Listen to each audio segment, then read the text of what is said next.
सेही रिगार्डिंग रो MCQ discussion करिबा biology part रो ठीक अछि। पेपर 1 और पेपर 2 बोथ फाई इंपोर्टेंट रहिबो। जो माने पेपर 1 अपेयर करिया चाहछन करि परिबे और जो माने पेपर 2 करिया पय एंड जो माने बोथ पेपर 1 एंड पेपर 2 करछंती सेथि सेमानकर मध्य आपण माने देखि परिबे एमसीक्यू टाइप कोन होची कोन नै ठीक अछि। आसंतु देखिबा कोन हमर अछि एमसीक्यू रे। तो पिला माने आमे देखिबा हमर ओटीईटी रो प्रथमे कोन हमर बेस्ट पार्ट होची ओटीईटी रो माइनस मार्किंग नाही पिला माने ठीक अछि। तो आमे सब को अपेयर करि परिबा सब क्वेश्चन को आमे अटेंड करि परिबा आ बहुत इजी भी आसे पेपर 1 टा पई आ पेपर 2 पई बहुत ओटीईटी ओएसटीटी थारो बहुत नॉर्मलाइज आसे बहुत माने कोन रिलेवेंट आसे क्वेश्चन गुडा बहुत हार्ड न थाए ठीक अछि। आसंतु देखिबा आज बायोलॉजी रो कोन कोन क्वेश्चन रहिछि एमसीक्यूज आंसर सहित। प्रथम क्वेश्चन हमर कोन which process involves movement of substance from lower concentration to higher concentration using energy। आमे जेहेतु पिला माने मु कहिछि बायोलॉजी आमे आज बायोलॉजी रो क्लास करूछंती तो ओटीटी रे हमर कोन आसीबो ना जूलॉजी रो भी आसीबो प्लस बॉटनी रो भी किछि आसीबो। तो सेथि पई आमे जेहेतु हमर एग्जाम पाखे आसिलानी सिलेबस ऑलरेडी कंप्लीट करि सारलेनी आपण माने तो सेथि पई आमे एबे बेसी इजी हबो हमको कोटा ना आमे एमसीक्यूज टा देखि दबा जिते पारे क्वेश्चन प्रैक्टिस आमे करि दबा तो सेथि पई हमको एटा एग्जाम पई माने बहुत हेल्प करिवो। कोन अछि पिला माने सेथि पई बहुत जूलॉजी रो भी क्वेश्चन आसीबो बॉटनी रो भी क्वेश्चन आसीबो किछि किछि क्वेश्चन प्रीवियस ईयर रे मध्य आसीछि। आमे प्रीवियस ईयर रो किछि क्वेश्चन मध्य आपन पाखु नै आसीछु आहुरी मध्य हमर जतले रेगुलर क्लास हबो सब बहुत किछि क्वेश्चन पाइबरे मिनिमम आमे यदि 100 टा 200 टा 500 टा मल्टीपल चॉइस खाली क्वेश्चन देखि कि जाउछंती भी हमर बहुत किछि एग्जाम रे हेल्प करिबा आ सेटा इजी रिकॉग्निशन रहि जिवो माने इजी रिकॉल करि परिबे नै मैडम एटा कहिथिले ठीक अछि। तो question number 1 which process involves movement of substance from lower concentration to higher concentration using energy। हमर एटा कोठु आसिला ना ट्रांसपोर्टेशन रो आसिला क्वेश्चन टा आ मने रखिथिबे सबु बेले पिला माने ट्रांसपोर्ट जेतबेले होउची कोठु ना फ्रॉम लोअर टू हायर जेतबेले गोटे लोअर टू जाउची हमर कोठी की ना हायर को सेतबेले ऑस्मोसिस हबनी डिफ्यूजन हबनी पैसिव ट्रांसपोर्ट हबो कि एक्टिव ट्रांसपोर्ट दीटा ट्रांसपोर्ट भितर गोटिया हबो। तो आपण माने गेस करंतु कोटा हबो जेहेतु लाइव क्लास चली छी आपण माने कहि भी परिबे हम मानंगु आंसर मैडम कोन हबो ठीक अछि। तो आंसर हमर कोन हबो एटा आपण देखंतु।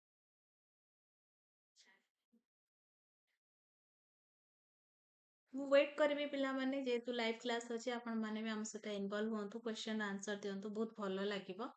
तो कोन हबो जेतेबेले गोटे सब्सटेंस रो मूवमेंट ता लोअर कंसंट्रेशन रो सबबेले जाउची हायर कंसंट्रेशन को ताले आंसर को ऑस्मोसिस तो एटी चांस नाही डिफ्यूजन तो अलगा पार्ट तो ट्रांसपोर्ट रे आसी जिवो हमर पैसिव और एक्टिव सबो बेले पिला माने मने रखिथिबे जेतेबेले हमर लोअर टू हायर आसे आंसर सब बेले हुए एक्टिव ट्रांसपोर्ट सेठी सब्सटेंस ता एक्टिवली हुए एक्टिवली काम हुए बट इन द फॉर्म जेतेबेले हमर हायर टू आसीबो लोअर सेतेबेले कोन हबो ना पैसिव हबो जोटा कि उल्टाटा हमर टोटल रिटर्न आसे सेथि पई the answer should B option D active transfer. पिला माने एटा जानंतु देखंतु आउ किछि भी इन्वॉल्व न हे कि जदि हमर खाली वीडियोस माध्यम रे आपण माने किछि देखि पारुछंती मैडम एतिकी बहुत शॉर्ट पीरियड अछि आ सिलेबस करिया पई कंप्लीट आपण पाखरे टाइम नाही तो बहुत इजी प्रोसेस साइक्रिष्णा इंस्टीट्यूट को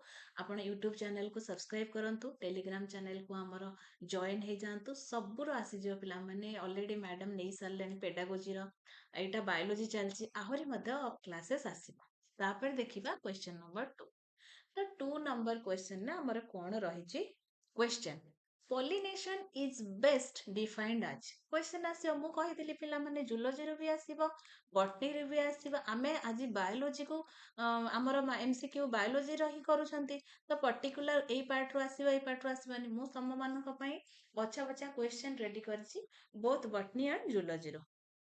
देन आसिला हमर क्वेश्चन नंबर 2 भलो से पिला माने देखंतु जेहेतु लाइव क्लास चलछि मु वेट मध्य करबी आपण माने रिप्लाई भी दे पारिबे ठीक अछि। The pollination is best defined as pollination को आमे केमिति डिफाइन करिबा ऑप्शन गुडा प्रथमे पिला माने आपनर काम होची ऑप्शन गुडा देखिदेबे हैला आगे को ऑप्शन टा हबनी तो ग्रोथ ऑफ पोलन ट्यूब हबो कि transfer of pollen from another to sorry anther to stigma हबो कि जर्मिनेशन ऑफ पोलन ग्रेन्स हबो किंबा visiting of flowers by insects तो एटार आगे आमे देखिबा कोटा हबनी जदि आमे कोटा हबनी देखिकी ताको माइनस कर दबा ताहेले हमरो बेस्ट आंसर टा आमे इजीली पाई परिबा तो पिला माने केबे क्वेश्चन रो आंसर खोजियाउ चाहिबन केबे सब बेले देखिबो कोटा हबनी ଯେତେବେଳେ ଆମେ ଦେଖିଦବା ନାଇଁ ମ୍ୟାଡାମ ତିନିଟା ତ ଆମକୁ ଲାଗୁନି ଗୋଟେ ତ ଆମକୁ ଠିକ ଟାଇପର ଲାଗୁଛି ଇଫ ଯଦି ଆପଣ ବି କନଫ୍ୟୁଜ ଥିବେ ଯଦି ଆପଣଙ୍କର ବି କିଛିଟା ମାନେ ସିଓରିଟି ନଥିବ ଏଇ ୱେରେ କରିବେ ଆଇଦର ବାଜିଲେ ବାଜିବ ନହେଲେ ଯଦି ଆମେ ଜାଣିନାହାନ୍ତି ଆଉ ତ କ୍ୱେଶ୍ଚନକୁ ଛାଡିକି ଆସିପାରିବାନି ତ we have to attend the questions ତ ସେଥିପାଇଁ ଆମର ପଲିନେସନ ଇଜ ବେଷ୍ଟ ଡିଫାଇନ୍ଡ ଆଜ ଦ କଣ ହବ ପଲିନେସନ ମାନେ ହଉଛି କଣ ଆମର ଟ୍ରାନ୍ସଫର ଅଫ ପୋଲେନ୍ସ ट्रांसफर ଯେତେବେଳେ ପୋଲେନ ହବ କୋଉଠୁ କୋଉଠିକି ହବ ନା ଆନ୍ଥରରୁ ଷ୍ଟିଗ୍ମାକୁ ପଲିନେସନ ହୁଏ ଯେତେବେଳେ ପଲିନେସନ ଡେଫିନେସନ ଆସିବ the best answer should be option B what ନା transfer of pollen from another sorry from anther to stigma ଯେତେବେଳେ ପୋଲିନେସନ ୱାର୍ଡ ଆସିବ ପିଲାମାନେ ମାଇଣ୍ଡରେ ଥିବ ପୋଲିନେସନ ମିନ୍ସ କୋଉଠୁ ଆସିବ ନା ଟ୍ରାନ୍ସଫର ହବ ପୋଲିନେସନ ଇଜ ଏ ପ୍ରୋସେସ ତାର ନା ଆମେ ଗୋଟେ ଯୋଉଟା ଟ୍ରାନ୍ସଫରମେସନ ହଉଛି ପୋଲେନ ଟ୍ରାନ୍ସଫର୍ମ ହୁଏ ଆନ୍ଥର ଟୁ ଷ୍ଟିଗ୍ମା ସେଇଟାର ପ୍ରୋସେସକୁ ଆମେ କହୁଛନ୍ତି ପୋଲିନେସନ ସେଠି ଗ୍ରୋଥ ଅଫ ପୋଲେନ ଟ୍ୟୁବ ହବନି ଜର୍ମିନେସନ ଅଫ ପୋଲେନ ଗ୍ରେନ୍ସ ହବନି ଭିଜିଟିଂ ଅଫ ଫ୍ଲାୱାର୍ସ ମଧ୍ୟ ହବନି ହବ କୋଉଟା ନା ଆମର pollination is the best defined as transfer of pollen from another from anther to stigma ପିଲାମାନେ skip ହେଇଯାଉଛି ମୋ ପାଟିରୁ ସରି ଦେନ୍ ଆସିଲେ କ୍ୱେଶ୍ଚନ ନମ୍ବର 3 ଠିକ ଅଛି କ୍ୱେଶ୍ଚନ ନମ୍ବର 3 ରେ କଣ ଅଛି ପିଲାମାନେ ଦେଖିବା କ୍ୱେଶ୍ଚନ ନମ୍ବର 3 ରେ ଆମର ଅଛି gymnosperms are plants whose seeds are dash gymnosperm ଆମେ କାହାକୁ କହିପାରିବା ତ ଏଇଟା ବି ଆମେ କ୍ଲାସରେ ପଢିଥିବା ସବୁଥିରେ ଏଇଟା ଗୋଟେ basic biological basic knowledge gymnosperm angiosperm ତ ଆମେ କାହାକୁ କହିବା ଜିମ୍ନୋସ୍ପର୍ମ ତ ଜିମ୍ନୋସ୍ପର୍ମ ପ୍ଲାଣ୍ଟସ ର ବେସିକ ସିଡ୍ ବେସିକାଲି ସିଡ୍ସ ଗୁଡା କୋଉ ଟାଇପ ର ତ gymnosperms are plants whose seeds are enclosed with fruits ଯାହାର ଫ୍ରୁଟ ସହିତ ଏନକ୍ଲୋଜ ହେଇକି ଥିବ ମତଲବ ବନ୍ଦ ହେଇକି ଥିବ exposed not enclosed ମାନେ ଖୋଲା ହେଇକି ଥିବ ଏକ୍ସପୋଜ ହେଇକି ଥିବ ଅଲୱେଜ ଆକ୍ୱାଟିକ ସବୁବେଳେ ଜିମ୍ନୋସ୍ପର୍ମ ମାନେ ଆକ୍ୱାଟିକ ହେଇଥିବ କେବେ ବି ନୁହେଁ ନନ୍ ଭାସ୍କୁଲାର ତ ପିଲାମାନେ ମୁଁ ୱେଟ୍ କରୁଛି କ୍ୱେଶ୍ଚନର ଆନ୍ସର ଆପଣ ମାନେ ଦିଅନ୍ତୁ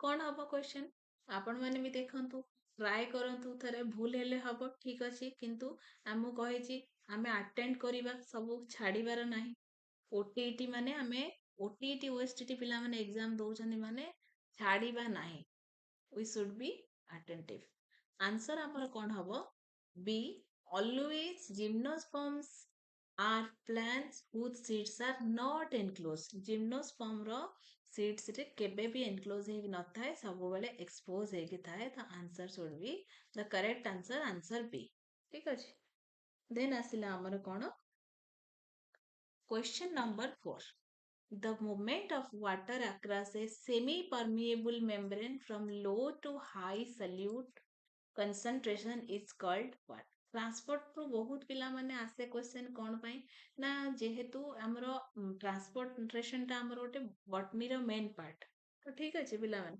ଆଉ ସେଟା ଓଟିଇଟି ଓଏସଟିଇଟି ଆଉ ସିଟିଇଟି ତିନିଟାଙ୍କ କଭର କରୁଛି ତିନିଟାଙ୍କ ସିଲାବସକୁ ସେଥିପାଇଁ ଏଇଠୁ ଭଲସେ ଆମେ ପିଲାମାନେ ଟ୍ରାନ୍ସପିରେସନ ଟା ପଢିକି ହିଁ ଯାଇଥିବା ଠିକ ଅଛି ତର ଆନ୍ସର କଣ ହବ ଆପଣ ମାନେ ଦେଖନ୍ତୁ ପ୍ରଥମେ କ୍ୱେଶ୍ଚନ ଟାକୁ ଭଲ ଭାବରେ ପଢନ୍ତୁ ଦ ମୁଭମେଣ୍ଟ ଅଫ ୱାଟର ପାଣିର ମୁଭମେଣ୍ଟ ଆକ୍ରସ ଏ ସେମି ପରମିଏବୁଲ ମେମ୍ବ୍ରେନ ମନରେ କ୍ୱେଶ୍ଚନ ଆସିବ ସେମି ପରମିଏବୁଲ ମେମ୍ବ୍ରେନ କଣ ଯୋଉଟା ସେମି ପରମିଏବୁଲ ମାନେ କଣ ଯୋଉଟା ଆମର କ୍ଲିୟରଲି ସିନ୍ ଯୋଉଟା ସେମି ପରମିଏବୁଲ ଥୋड़ा ଥୋड़ा ଟିକେ ଟିକେ ଦେଖାଉ ତ ସମସ୍ତେ ଜାଣିଛନ୍ତି ସେମି ପରମିଏବୁଲ ମେମ୍ବ୍ରେନ କଣ ଯୋଉଟା ଅଣ୍ଡାର ଆମର ଏଗ ର ହ୍ୱାଇଟ ଉପରେ ଯୋଉଟା ଟିକେ ଗୋଟେ ବଏଲ୍ଡ ଏଗ ରେ ଦେଖିଥିବେ ପିଲାମାନେ ଆମେ ଛଡେଇଲା ବେଳେ ସମସ୍ତେ ଏଇଟା ନିଜରେ ଫିଲ୍ କରିଥିବେ ଯେତେବେଳେ ଆମେ ବଏଲ୍ଡ ଏଗ କୁ ଛଡାନ୍ତି ଗୋଟେ ସିମ୍ପଲି ପୁରା ପତଳା ଆଖି ପତୁଟି ଟାଇପ ର ପତଳା ଲେୟର ର ଗୋଟେ ଆସେ ताकू हमें कौन कहती ना मेम्ब्रेन से जो मेम्ब्रेन टाको सेमी परमेएबल मेम्ब्रेन कहा जाए आंसर कौन हम the movement of water across a semi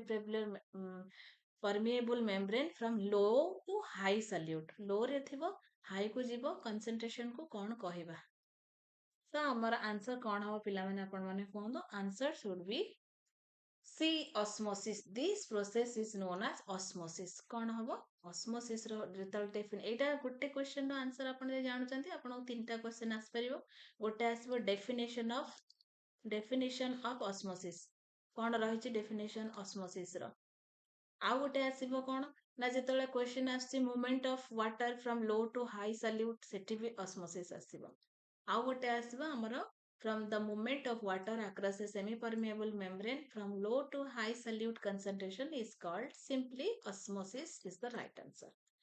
Question number 5. The basic structural and functional unit of life. एटा बहुत सहज क्वेश्चन पिला माने आ बहुत important question बायोलॉजी जदि पढ़िबा हमें बायोलॉजी जदि जानिबा ताहले we have to know that biology means what कोठु आसिला basic structural and functional unit of A life आमर लाइफ टा कोठु स्टार्ट हेची ठीक अछि आमर को माने बेसिक कोन ऑर्गन तो पर कथा एटम तो एटमॉस्फेयर हेले जाई हबो सेल ना tissue the basic structural and functional unit of life is always cell option C is the correct answer एटा बहुत इजी थिला एमती ओटीटी रे बहुत इजी भी आस जाए गोटे गोटे आ बहुत ट्रांसपिरेशन नो आ हमर जर्मिनेशन नो पोलिनेशन रे बहुत हार्ड क्वेश्चन भी आस जाए so we must cover all the easy and hard question also तापरे हमर आसिला question number 6 the organelle known as powerhouse of the cell is what एटा हमें सप्तम श्रेणी रो पिला माने सप्तम अष्टम नवम जो दिन रो हमें साइंस को पढ़ी आसुचन प्राणी विज्ञान उद्भिद विज्ञान सब हमर जोटा सीबीजेड पीसीएम जोटा स्टार्ट हैला जानिबे हमें जानि चंती शक्ति गृह कोटा बा powerhouse of the cell कोटा एटा मु रहिबी पिला माने आपण मानक क्वेश्चन को आंसर पई मु वेट करिवि आपण माने ही एटार reply दियंतु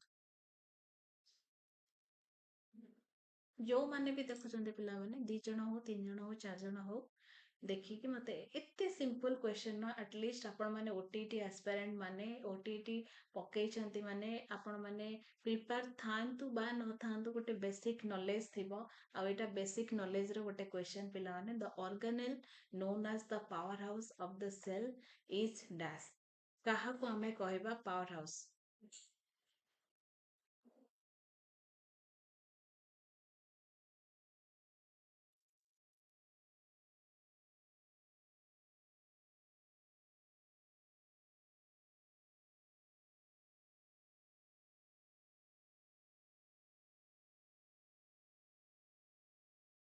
power house of the cell के पिला माने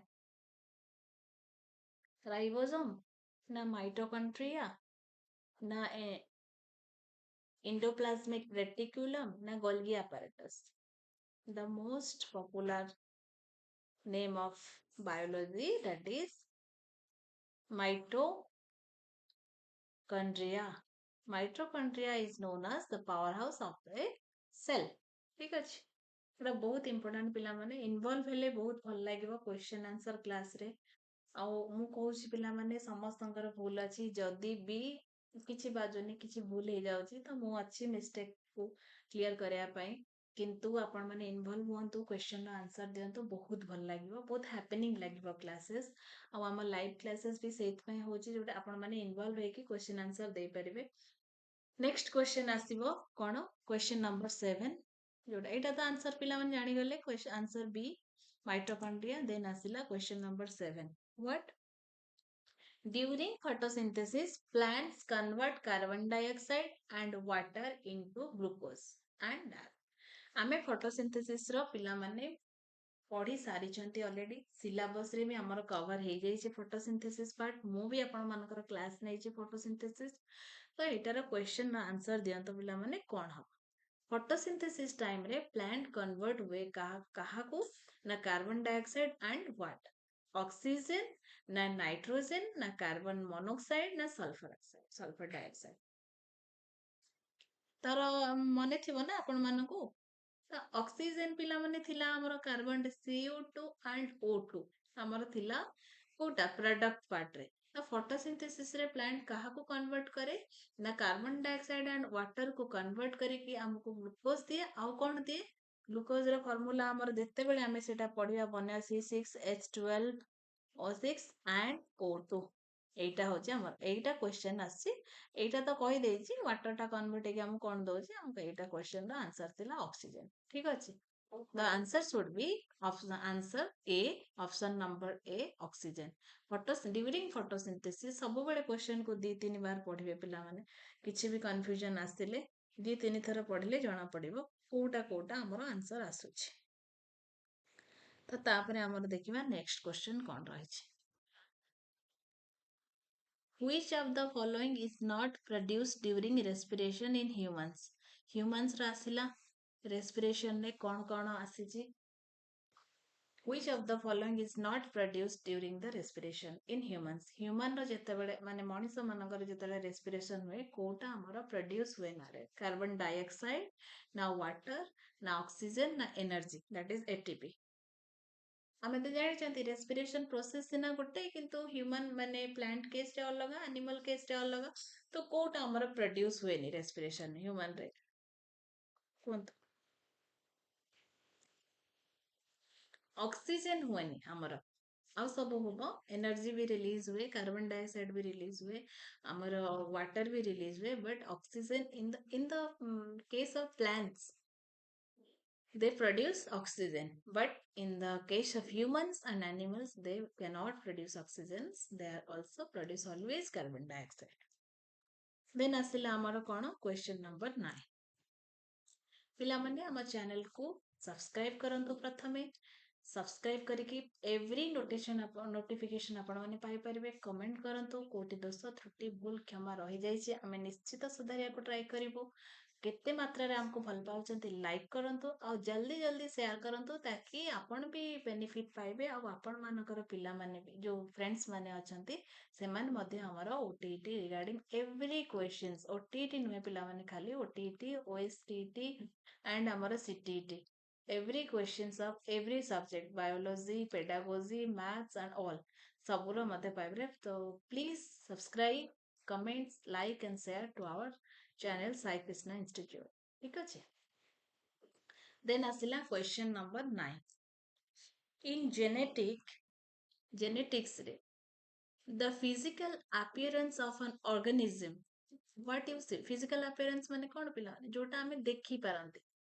ତ ଯୋଉଟା ଆମେ କଣ କୁହନ୍ତି ନା ଏଇଟା ଫିଜିକାଲ appearance ଟା, ଏଇ ଘରର structure ଟା ଏଇଆ ଅଛି, ଏଇ ଅବଜେକ୍ଟ ର physical appearance ଟା ଏମିତି ଦେଖାଯାଉଛି, ଯୋଉଟା ଆମକୁ ଦେଖାଯାଏ ସେଇଟା ହଉଛି physical appearance। what you see is called what? genotype, phenotype, allele and chromosome।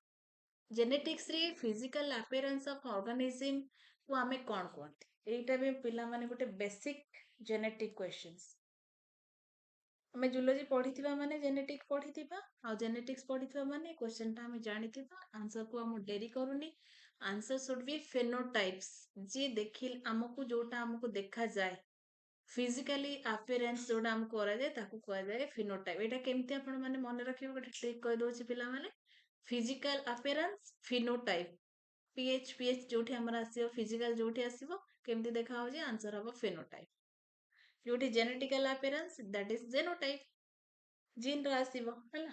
एटा गोटे ट्रिकी भी आपण माने मन रख पारे, गोटे हुंडा मेथड रे भी जानि परिबे आंसर कोन हे। Question number 10। Which blood cell help in clotting of blood? एटा गोटे जनरल नॉलेज पिला माने, गोटे जनरल नॉलेज, खाली बायोलॉजी क्वेश्चन में गोटे जनरल नॉलेज। पिला माने जो माने साइंस पढ़ी नथिबे से माने भी जानिथिबे को ब्लड सेल टा हमर ब्लड क्लॉट करिया को हेल्प करे। रेड ब्लड सेल जोटा आरबीसी, व्हाइट ब्लड सेल जोटा डब्ल्यूबीसी, ना प्लेटलेट्स ना plasma. Which blood cells help in clotting blood clot हमर सपोज हमर हाथटा कटि गला कि गोडटा कटि गला, तो को सेल टा हमर को ब्लड सेल टा एक्टिव थाए जोटा कि हेल्प करे संगे संगे ब्लड टा को क्लॉट करिया पे, को ब्लड सेल टा थाए। आंसर सी सब बेले प्लेटलेट सी गोटे बोली ब्लड सेल जी हमको हेल्प करे रेड ब्लड सेल रो किछि काम नहीं क्लॉटिंग रे व्हाइट ब्लड सेल्स रो किछि भी काम नहीं plasma is another part but platelets always help us to clotting the blood platelets answer should be platelets okay then asila question number 11.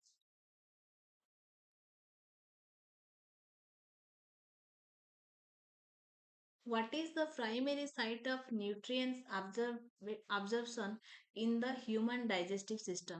Human digestive system रे primary sites कोउटा रहउची हमर जोटी कि हमर सब nutrients को absorb हेची रहउची. What is the primary sites of nutrient absorption in the human digestive system? हमर digestive system रे कोउटा रहउची जोटा कि primary site रहउची हमर nutrients रो.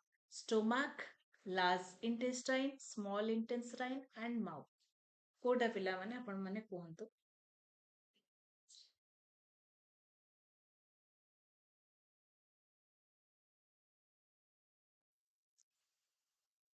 स्मॉल इंटेस्टाइन गोटे जिनस जे कि हमर न्यूट्रिएंट्स को अब्जॉर्ब करे न्यूट्रिएंट्स को डाइजेस्टिव ह्यूमन सिस्टम रे बहुत बड़ रोल अछि car small intestine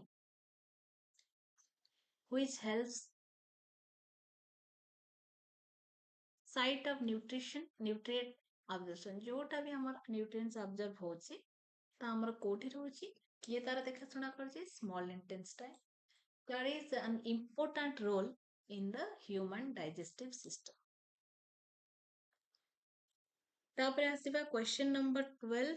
question number 12 रे कोन अछि पिला माने आंसर रे हमें देखिबा enzymes that break down proteins in the stomach are secreted by जोटा हमरो गुटे एंजाइम दैट ब्रेक डाउन हुए काहाकू ना proteins in the stomachs are secreted by कोठ से एंजाइम टा सिक्रेट हुए पैनक्रियाज रो ना लिवर रो ना गैस्ट्रिक ग्लैंड रो ना इंटेस्टाइनल म्यूकोसा चारिटा जिनस अछि आमे प्रथमे कहितले पिला माने देखिबा कोठु हमरो रिजल्ट कोठा हमर आंसर नुहे तो ताकू काटिकी आमे जानि परिबा आंसर कोठा ना प्रथमे होची पैनक्रियाज रो केबे भी हमरो एंजाइम सिक्रेट हुए ना प्रोटीन को ब्रेक डाउन करिया पई आउ गोटे हमरो लिवर रो भी ए एंजाइम सिक्रेट हुएनी the important glands that is gastric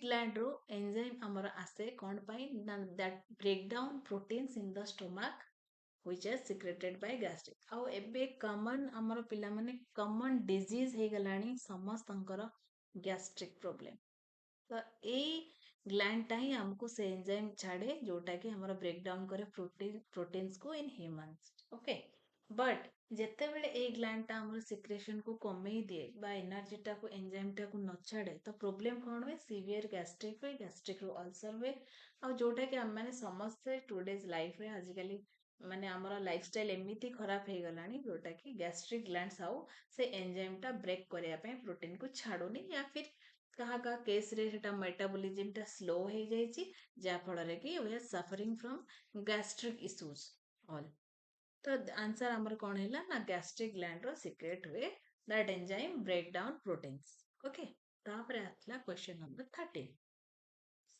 the structural polymers in plant cell wall is mainly कौन structural polymer माने जोटा हमर plant cell रे अछंती तार wall टा mainly starch ना cellulose ना glycogen ना chitin तो हमर स्ट्रक्चरल पॉलीमर सब बेले पिला माने प्लांट सेल ले कोटा होई थाए सेल्युलोज ही थाए मेनली सेल्युलोज को ही हमें कहबा polymers in plant cell wall माने cellulose that is not starch that is not glycogen and that is not chitin the answer should be cellulose पिला माने सिंपल क्वेश्चन आंसर जदि आपण माने देखिकी खाली टाइम टिके बाहर कर देबे सातटारे हमर लाइव क्लास होची बायोलॉजी रो क्वेश्चन आंसर को ज्यादा माने बहुत तनाघना करिया दरकार नाही और टाइम भी नाही आमे माने खाली ओवरलुक करके याद रखि परिबा मने रखि परिबा मैडम कहितले एमती स्ट्रक्चरल पॉलीमर्स थिला प्लांट सेल ले एटा सेलुलोज आंसर हबो यदि टिके भी आमे देखु जंती पिला माने तो हमर रिकॉल हे जाए रिवाइज हे जाए प्रैक्टिस हे जाए सेटा बहुत हेल्प करे एग्जाम रे तापर हमर आसिला question number 14. The question is, what type of reproduction involves two parents and produce genetically diverse offspring? एटा गोटे important question पिला माने को टाइप रो रिप्रोडक्शन टा इन्वॉल्व टू पेरेंट्स दी जण पेरेंट्स रे हबो and produce genetically diverse offspring genetically diverse offspring जो कोटा हमर रिप्रोडक्शन को टाइप रो असेक्सुअल रिप्रोडक्शन ना सेक्सुअल ना वेजिटेटिव ना क्लोनिंग तो असेक्सुअल सेक्सुअल रिप्रोडक्शन हमें जानी छंदी समस्ते without involvement of sexual reproduction तापरे सेक्सुअल रिप्रोडक्शन हमें जानी छंदी पिला माने तापरे वेजिटेटिव माने जानी छंदी क्लोनिंग माने कोन जोटा जानी छंदी हमर क्लोन हुए जेनेटिकली तो सेति पई हमर आंसर अछि को रिप्रोडक्टिव सिस्टम रे दी जण पेरेंट इन्वॉल्व हेबे एंड प्रोड्यूस कोन करिवे genetically diverse offspring that is the exceptional reproduction that is known as sexual reproduction. Sexual reproduction ने हमरो एटा आ asexual ले तो तार किछि कनेक्शन ही नथिबो ना विदाउट माने asexual जोटी sexual reproduction होनी सेटा आसीबो केमती ना प्रोड्यूस केमती करबा आ वेजिटेटिव प्रोपगेशन तो पूरा कंप्लीटली अलग क्लोनिंग माने तो हमें जोटा को मर्ज करबा सेटा एटी तो मर्ज होनी एटी प्रोड्यूस होची तो सेति पई आंसर होची हमरो सेक्सुअल रिप्रोडक्शन ने इन्वॉल्व हेबे two parents and produce genetically diverse offsprings तापरे आसिला पिला माने क्वेश्चन नंबर 15 क्वेश्चन नंबर 15 रे हमरो आसीची क्वेश्चन कोन ना the process by which green plant produce their own food एटा पिला माने मु पूरा एठी वेट करिकि रहिली आपण माने ही क्वेश्चन आंसर देबे easiest the process by which green plant produce their own food जो माने निजे जो ग्रीन प्लांट्स निजर खाद्य तयारी करि परिबे तांको हमें कोन से प्रोसेस को हमें कोन कहबा इजीएस्ट क्वेश्चन पिला माने गोटे तो आपण माने आंसर दियंतु इन्वॉल्व होंतु भल लागिवो तो आंसर कोन हबो को प्रोसेस रे the process by which green plants produce their own food निजे निजर खाद्य तयारी करि पारे ग्रीन प्लांट से प्रोसेस टा हम रेस्पिरेशन तो केबे भी हबन ट्रांसपिरेशन तो केबे भी हबन प्रोसेस ऑफ फूड जोटी आसिला सेठी कार कथा आसीबो फोटोसिंथेसिस ही आसीबो ठीक अछि इजी क्वेश्चन पिला माने एटा ट्राई करन एटा यूं ही मन रहिजो answer should be B question number 16 आसिला हमर कोन hormones responsible for regulating blood sugar level in human body हमर जोटा ह्यूमन बॉडी रे हार्मोन हमर को हार्मोन टा रेगुलेट करछे ब्लड शुगर लेवल एटा गोटे जनरल नॉलेज पिला माने जहा को डायबिटीज हेथिबो डायबिटिक कोन हमर ब्लड शुगर रो लेवल टा बढ़िले कमिले होची ना डायबिटीज तो सेति पई सेटा को हार्मोन हेतिबो गेस कले इस्ट्रोजेन रे तो आ संगे किसी संपर्क नै एड्रेनालिन रा भी नै थायरॉक्सिन रा भी नै को पर्टिकुलर हार्मोन रेस्पॉन्सिबल हुए रेगुलेटिंग ब्लड शुगर देखिबे पेशेंट जो माने थिबे से मानकर शुगर लेवल अधिक हाई हे गले से माने गोटे इंजेक्ट नियंती इंजेक्शन हुए तांकर कोन ना हमर insulin okay the answer should be option A insulin insulin hormone ही हमारा responsible card by na regulating blood sugar level in human bodies tab dasila question number 17 the basic genetic material in most living organism गोटे basic genetic material सब living organism रे थाए कोन RNA DNA protein and lipid सब genes सब पाखरे थाए but the basic genetic material को जेनेटिक मटेरियल थाए मोस्ट लिविंग कोटार आमे डिफाइन करि परिबा ये कार बापा ये छुआ कार ए मां कार माने गोटे टेस्ट थाए समस्त एटा पिला माने जानि जानती answer should be DNA test रो आमे जानि परिबा ये कार पेरेंट्स किए डीएनए टेस्ट रो आमे जानि परिबा डीएनए टेस्ट रो आमे जानि परिबा ये कार ऑफस्प्रिंग को जीन रो आसीची तो गोटे basic genetic material that is called DNA in most living organisms. Question number 18 sorry तापर आमे आसिया पिला माने जॉइन करंतु हमर टेलीग्राम चैनल को टेलीग्राम ग्रुप को ए जो क्यूआर कोड रे आपण स्कैन करि पारेबे साईकृष्णा institute row Telegram every update regarding OTET OSSTET and all over teaching हमर जो एग्जामिनेशन गुडा आसुची every update आपण माने पाई पारेबे through our टेलीग्राम चैनल तो जल्दी जल्दी डेरी करंतुनी स्कैन कोड को स्कैन करके हम चैनल को जॉइन हो जातु टेलीग्राम चैनल जॉइन हो सारा पर आपको बहुत जल्दी नोटिफिकेशन मिल जाव ठीक अच्छे Then ଆସିଲେ ଆମେ ଦେଖିବା next question number 8, that is which vitamin is essential for blood clotting. Blood clotting ରୁ ବହୁତ କ୍ୱେଶ୍ଚନ୍ ଆସୁଛି ପିଲାମାନେ। ବ୍ଲଡ୍ ଗୋଟେ ଅଛି ପାର୍ଟ ଯୋଉଟା କି ଆମର ଆସେ ଆମର ଜୁଲୋଜିର ପାର୍ଟରେ ଆମେ କଭର କରିଥିବା। ବ୍ଲଡ୍ କ୍ଲଟିଂଟା ଆମର କିଏ କରଉଛି, ପ୍ଲେଟଲେଟ୍ସ ଆମେ ଦେଖିଲେ। ତାପରେ ଆସିଲେ ଭିଟାମିନ୍ ଇଜ ଏସେନ୍ସିଆଲ। କୋଉ ଭିଟାମିନଟା ଏସେନ୍ସିଆଲ ଆମର ବ୍ଲଡ୍ କ୍ଲଟିଂ ପାଇଁ? ଆମେ କୁହନ୍ତି ଏଇ ଭିଟାମିନଟା ଫଟସେ ବ୍ଲଡ୍ କ୍ଲଟ୍ କରିଦବ। That is vitamin A, C, K, D. ମନେ ରଖିବାକୁ ଇଜି ହବ ଭିଟାମିନ୍ କେ। ଭିଟାମିନ୍ କେ ଟିକେ ଅଡ୍ ଲାଗିବ ଆଉ ସେଇଟା ଆମର ବ୍ଲଡ୍ କ୍ଲଟ୍ରେ ହେଲ୍ପ କରୁଛି। Clotting K, K for C for the clotting, but you have to remember that is K and clotting. ଠିକ ଅଛି, ଭିଟାମିନ୍ କେ ଟା ଆମର ହେଲ୍ପ କରୁଛି। Question number 19, the part of the neuron that receives signal from other neuron is called। ଗୋଟିଏ ପାର୍ଟର neuron receive କରିବ ସିଗ୍ନାଲକୁ, ଆଉ ଗୋଟେ ପାର୍ଟର ନ୍ୟୁରନକୁ ଆମେ କଣ କହିବା? ତ ଓଡ଼ିଆରେ ଦ ପାର୍ଟ ଅଫ ଦ ନ୍ୟୁରନ, ଗୋଟିଏ ପାର୍ଟର ନ୍ୟୁରନ ରିସିଭ୍ କରେ ସିଗ୍ନାଲକୁ। ସପୋଜ ଆମକୁ ମଶାଟେ କାମୁଡ଼ିଲା ଗୋଡ଼ରେ, ତ ଆମର ସାଙ୍ଗେ ସାଙ୍ଗେ ସିଗ୍ନାଲ ରିସିଭ୍ ହେଲା ମାଇଣ୍ଡରେ, ଆରେ ମୋ ଗୋଡ଼କୁ କିଏ ଗୋଟେ କାମୁଡ଼ି ଦେଲା। ଫଟାସ୍ କି ଆମର କଣ ପଳାଏ ନା ହାତ ପଳାଏ।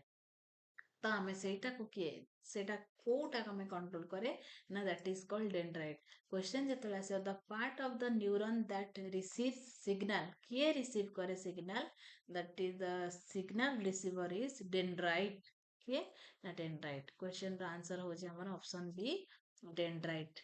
କିଏ ଆମର ସିଗ୍ନାଲକୁ ରିସିଭ୍ କରେ ସିଏ ହଉଛି ଡେଣ୍ଡ୍ରାଇଟ୍। ତାପରେ କିଏ ଆମକୁ ମାନେ ଇଏ କରେ ହାତଟା ବସେଇବା ପାଇଁ, କିଏ ଆମକୁ ଇନଷ୍ଟ୍ରକ୍ଟ ଦିଏ ନାହିଁ ମଶାଟା କାମୁଡିଛି ତାକୁ ମାରେ, ସେଟା ପରର କଥା। ବଟ୍ ରିସିଭ୍ ଯୋଉ ଆମର ସିଗ୍ନାଲ କରୁଛି ସେଇଟା ହଉଛି ଡେଣ୍ଡ୍ରାଇଟ୍। ଦେନ୍ ଆସିଲା ଆମର କଣ ପିଲାମାନେ? Question number 20, what gas do human exhale as a result of respiration? ଆମେ ସମସ୍ତେ କୁହନ୍ତି ନିଶ୍ୱାସ ପ୍ରଶ୍ୱାସ, ପ୍ରଶ୍ୱାସ ନିଶ୍ୱାସ। ଆଜି ଯାକେ ବି ଆମେ କନଫ୍ୟୁଜ ଅଛନ୍ତି କୋଉଟା ଇନହେଲ ଆଣ୍ଡ କୋଉଟା ଏକ୍ସେଲ। ସମସ୍ତେ ଇଂଲିଶରେ କହିଦେବେ ଇନହେଲ କରିଲି କି ମୁଁ ଇନହେଲରେ ମୋର ପ୍ରୋବ୍ଲେମ ହଉଛି, ଏକ୍ସେଲରେ ମୋର ଏଇଆ ପ୍ରୋବ୍ଲେମ ହଉଛି। ବଟ୍ ଇନହେଲଟା ପିଲାମାନେ ହଉଛି ନିଶ୍ୱାସ, ଆମର ପ୍ରଶ୍ୱାସ, ଏକ୍ସେଲଟା ହଉଛି ନିଶ୍ୱାସ। ଦ୍ୟାଟ୍ ଇଜ କଲ୍ଡ କଣ ନା ହ୍ୱାଟ ଗ୍ୟାସ୍, କୋଉ ଗ୍ୟାସ୍ ଡୁ ହ୍ୟୁମାନ ଏକ୍ସେଲ ଆଜ ଏ ରେଜଲ୍ଟ ଅଫ ରେସ୍ପାରେସନ।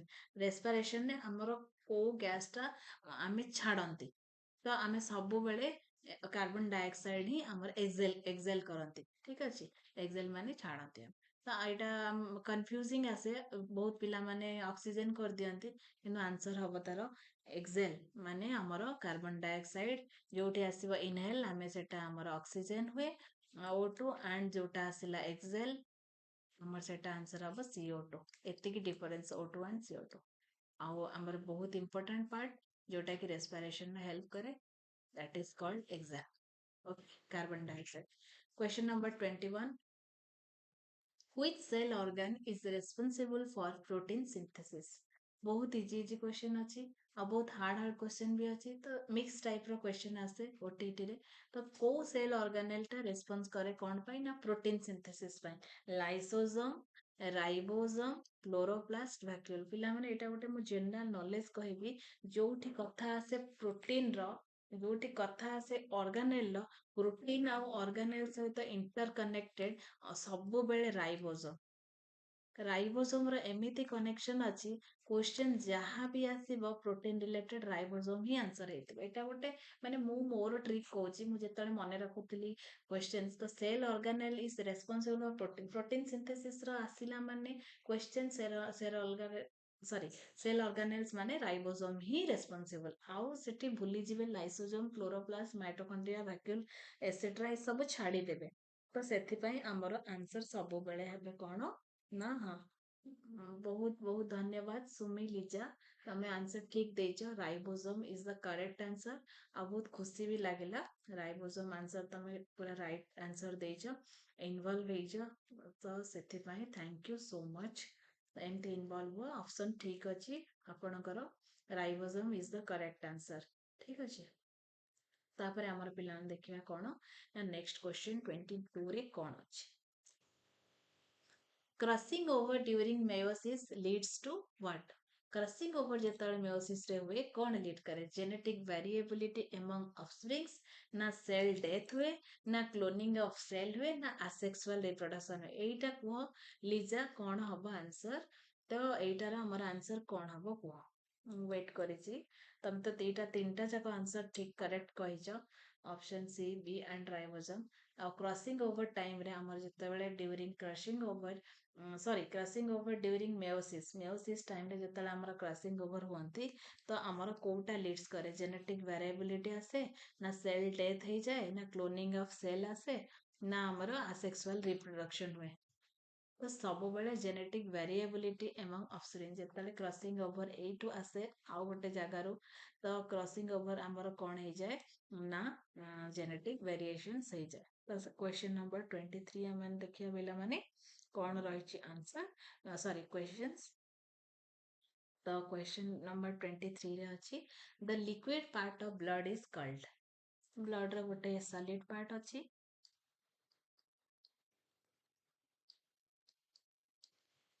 ଆଉ ଗୋଟେ ଲିକ୍ୱିଡ ପାର୍ଟ ଅଛି। ତ ଆମେ ଲିକ୍ୱିଡ ପାର୍ଟଟାକୁ କଣ କହିବା? The liquid part of blood is called what? Serum କହିବା, ନା ପ୍ଲାଜମା କହିବା, ନା ପ୍ଲେଟଲେଟ କହିବା, ନା ହେମୋଗ୍ଲୋବିନ କହିବା? ଆନ୍ସର ବହୁତ ସିମ୍ପଲ, ପ୍ଲାଜମା ଆମେ ଲିକ୍ୱିଡ ପାର୍ଟଟାକୁ କୁହନ୍ତି ଯୋଉଟା ଆମର ବ୍ଲଡରେ ଅଛି। ଠିକ ଅଛି, answer is plasma. Correct answer କଣ ହବ ପିଲାମାନେ? ଲିକ୍ୱିଡ ପାର୍ଟ ହଉଛି ପ୍ଲାଜମା। ଅପସନ ବି ଠିକ କରିଛ, ପ୍ଲାଜମା ହିଁ କହିବା। ଅପସନ ବି ର ରାଇଟ ଆନ୍ସର। ଆଉ ଗୋଟେ ଦେଖିବା ନେକ୍ସଟ କ୍ୱେଶ୍ଚନ କଣ ଅଛି। କ୍ୱେଶ୍ଚନ ନମ୍ବର 24 ରେ ଆମର ଲିଜା, ତମେ ଠିକ ସେ ପ୍ରିପେୟାର ହଉଛ, ବହୁତ ଖୁସି ଲାଗୁଛି। କରେକ୍ଟ ଆନ୍ସର ଦେଇଛ, ଆଉ ସବୁ କିଛି କ୍ୱେଶ୍ଚନ ମାନେ ଦେଖୁଛ, ଆଉ ଆପିୟର ବି କରୁଛ, ଆଟେଣ୍ଡ ବି କରୁଛ, ବହୁତ ଖୁସି ଲାଗୁଛି। ଧନ୍ୟବାଦ। and answer is B is your correct answer. Then ଆସିଲା question number 24. Question number 24 screen ରେ ସମସ୍ତେ ଦେଖିପାରୁଥିବେ। Which one of the following is a decomposer in ecosystem? ଏଇଟା ପିଲାମାନେ ଆମେ ବହୁତ ଆଗରୁ ଜାଣିଛନ୍ତି, ବହୁତ ଆଗରୁ ପଢିଛନ୍ତି। ଇକୋସିଷ୍ଟମ ଅଲରେଡି ସାରିଛନ୍ତି ସିଲାବସ ରେ। Which one of the decomposer କିଏ? ଆଲଗି, ନା ଆର୍ଥୱାର୍ମ, ନା ଗ୍ରାସ, ନା ଓକ୍? କିଏ ଡିକମ୍ପୋଜ କରେ? ଏଇଟା କୁହ ଲିଜା, ଆନ୍ସର କଣ ହବ? ତ ଡିକମ୍ପୋଜର ଆମର ଯୋଉ କୌଣସି ଇକୋସିଷ୍ଟମରେ ଗୋଟେ ଡିକମ୍ପୋଜର ଥାଏ, ଯେମିତିକି ଆମର ପ୍ରଡ୍ୟୁସର, ଯେମିତି ଆମର ଇକୋସିଷ୍ଟମରେ କଣ ଥାନ୍ତି? Consumer, primary producer, secondary producer, tertiary producer,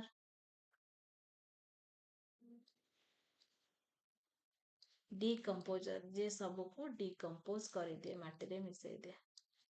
Answer always earthworm. Earthworm is the best decomposer in ecosystem. Okay, correct answer is earthworm.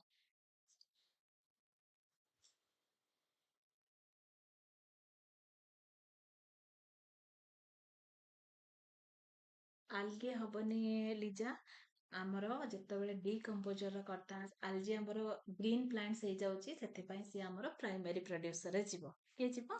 ଯେହେତୁ ଆଲଜି ଆମର ଗ୍ରୀନ ପ୍ଲାଣ୍ଟସ ରେ ଯାଉଛି, ଆଲଜି ସେଲ୍ଫ, ସେଥିପାଇଁ ଆଲଜିକୁ କିଏ ଖାଇଦେବେ? ଆଲଜିକୁ ତ ଖାଇଦେବେ ନା ଆମର ସେକେଣ୍ଡାରୀ ପ୍ରଡ୍ୟୁସର, ଯୋଉମାନେ ଫିସ୍ ହେଲା, ଆମର ଯୋଉମାନେ ଆକ୍ୱାଟିକ ଆନିମଲ୍ସ ହେଲା, ସେମାନେ ତ ଆଲଜିକୁ ଖାଇଯିବେ। ତ ସେ ଡିକମ୍ପୋଜର କେମିତି ହେଲା ବେଟା? ତ ସେଥିପାଇଁ ସେ ଡିକମ୍ପୋଜର ହେଇପାରିବନି। ଆମର ଆମର ଆଲଜିଟା କୋଉଥିରେ ଯିବ ନା ପ୍ରାଇମେରୀ ପ୍ରଡ୍ୟୁସରରେ ହିଁ ଯିବ। ଦେନ୍ ପ୍ରାଇମେରୀ ପ୍ରଡ୍ୟୁସରକୁ ଖାଇଲା ସେକେଣ୍ଡାରୀ ପ୍ରଡ୍ୟୁସର, ତାପରେ ସେକେଣ୍ଡାରୀକୁ ଟର୍ସିଆରୀ ବି ଖାଇଦେଲା। ମାଛ ଆମର ଆଉ ଗ୍ରୀନ ପ୍ଲାଣ୍ଟସ ଆମର ଆକ୍ୱାଟିକ ଆନିମାଲ୍ସକୁ ତାକୁ ବଡ ମାଛ ଖାଇଲେ। ହେଲା, ତାପରେ ଆମର ଡିକମ୍ପୋଜର ଆସେ, ଯେ ଲାଷ୍ଟ ତାକୁ ମାଟିରେ ମିଶେଇ ଦିଏ। ଆର୍ଥୱାର୍ମଟା ଆମର best decomposer of the ecosystem. ହେଲା, କିଛି ନାହିଁ। Question number 5. The structural organization of living beings from simplest to most complex. ଯେତେବେଳେ ଆମର structural organization ଆମର ଆସେ କୋଉଟାର? ନା living beings from simplest to most simple रे किए थाए आउ कॉम्प्लेक्स रे किए थाए एटा मु कंफ्यूज जमा भी करेबिनी एटा गोटे बहुत इंपोर्टेंट आ बेसिक नॉलेज मध्य बायोलॉजी रो ऑप्शन बी रे कोन आसी पिला प्रथमे सेल मु जेहेतु कहतली स्ट्रक्चरल फंक्शनल सिस्टम होचे सेल रो पिला माने हबो टिश्यू रो हुए ऑर्गन टिश्यू रो आसे तापर हमर organ systems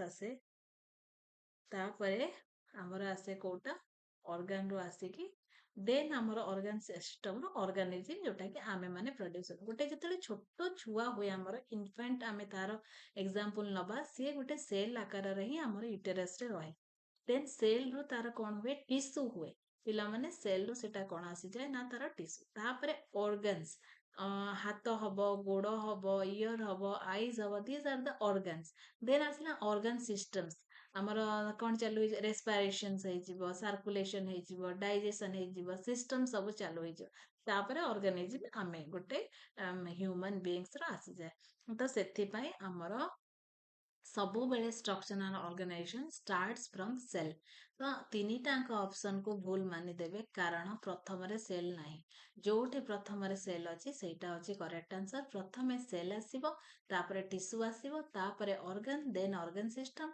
and lastly organism एतिकी थिला हमर 25 किछि नाही भूल हे गेला जदी आउ थरे ट्राई करिवो option B is the correct answer लिजा ऑप्शन बी टा तमे ठीक कहिजो ट्राई करो आउ सब किछि क्वेश्चन आंसर भी मध्य ठीक कहिछ एमती इन्वॉल्व हुआ कोर्स लाइव क्लास रे अटेंड करो जॉइन करो बहुत भलो लागिवो आउ किछिटा नॉलेज मध्य गेन हबो एतिकी थिला हमर 25 टा इम्पोर्टेंट हमर MCQs multiple choice question of biology basically माने जूलॉजी रो भी नथिला बॉटनी रो भी नथिला ताटा both zoology and botany biology रो थिला एबे पिला माने ऑलरेडी नोटिफिकेशन आसी गलानी एग्जाम रो डेट परे आमे आ सिलेबस को जीवानी आमे एबे एमसीक्यूज जेते प्रैक्टिस करिवा सेते हमरो एमसीक्यूज टा प्रैक्टिस हे जिवा आ कोन हबो ना हमरो सेते सेते आमे रिकॉल करि परिबा ठीक अछि मैम सबु बेले कोन कहउचंदिले मैम सबु बेले क्लास करिवे हां सबु बेले एबे टू क्लास हबो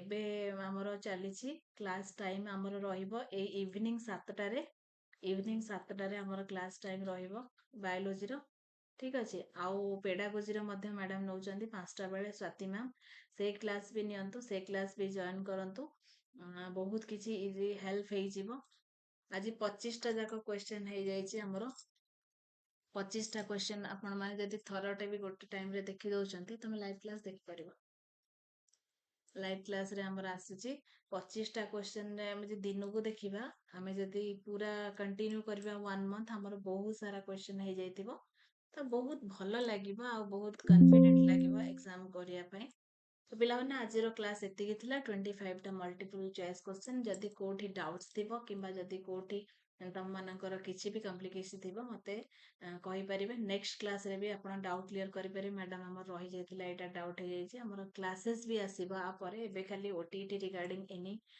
एमसीक्यूज मु ट्राई करूछि सब आडो कलेक्ट करिया पई प्रीवियस ईयर क्वेश्चंस आनिया पई इंपोर्टेंट क्वेश्चन भी किछिटा माने आमे जोगाड़ करके रखुछु सब सोर्स रो तो आपण माने जल्दी जल्दी हम चैनल को लाइक शेयर सब्सक्राइब करिकी आउ टेलीग्राम चैनल ले जॉइन हे जानतो every update regarding OTT fire रहिली नमस्कार जय जगन्नाथ पुणी देखा हबो आउ गोटे क्लास थैंक यू पिला माने